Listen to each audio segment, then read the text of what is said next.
এই নে মসজিদের চাঁদার টাকা। ইমাম সাহেবরে বলবে আমি বিজি আছি, আর এই টাকাগুলা ইমাম সাহেবের হাতে দিবি কিন্তু।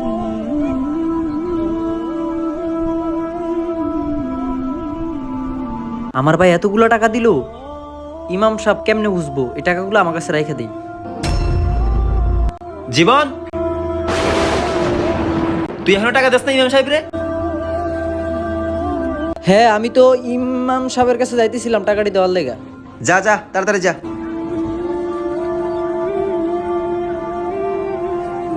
আসসালামু আলাইকুম। ওয়ালাইকুম আসসালাম।